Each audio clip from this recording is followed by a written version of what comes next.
Next one from Chris. Just wondering, which would you choose if you were in your second year of urban farming for a new plot?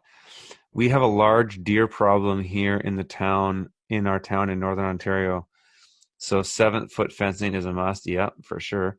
Option one, fenced quarter acre lot, quarter acre lot set up and used by an older gardener that was a great gardener, but not set up for commercial market gardening. The last couple of years, his health has limited his upkeep of the garden, so it is overrun with weeds, mostly non-invasive and unharvested plants. He sold the lot with his house, and the new owners are not using it. So there is a lot. There is a lot 10-minute drive from my home base, wash, pack, store. This could this lease could end up being just 1 year, as the new owners have plans for the lot. Option two, open lot with clay but terrible invasive weeds. Ugh. Can be expanded if needed / wanted, but not currently fenced. Can have unlimited access for many years. Is much closer to my home, 2-minute drive. Just looking at your opinion on a new clear land versus old land that may not be an ideal setup.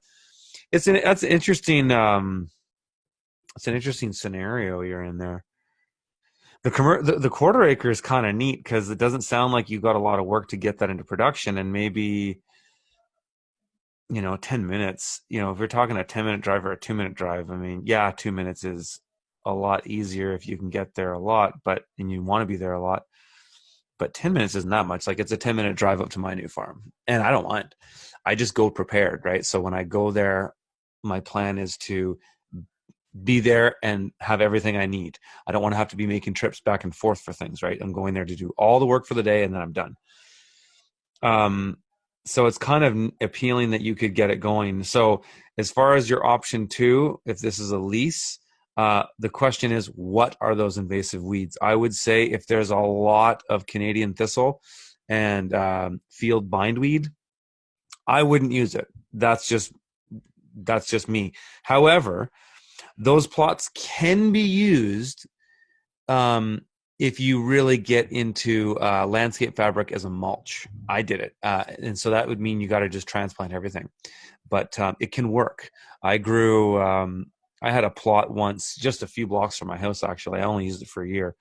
The lady sold the house and I had to get out of there. But it was full of field bindweed. It was an absolute nightmare. I couldn't direct seed anything because it would get completely grown. So no field greens, no root crops, nothing like that. But I was able to grow very successfully things like celery, squash. What else did I grow there? Pepper plants. What else did I do there? I did beans there. When those are from transplants, those were actually okay.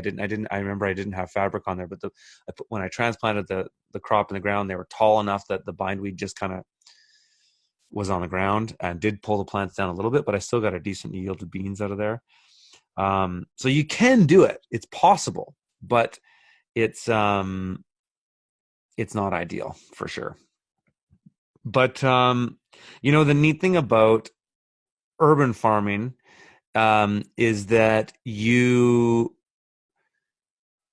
options present themselves continuously, especially if your plots are visible.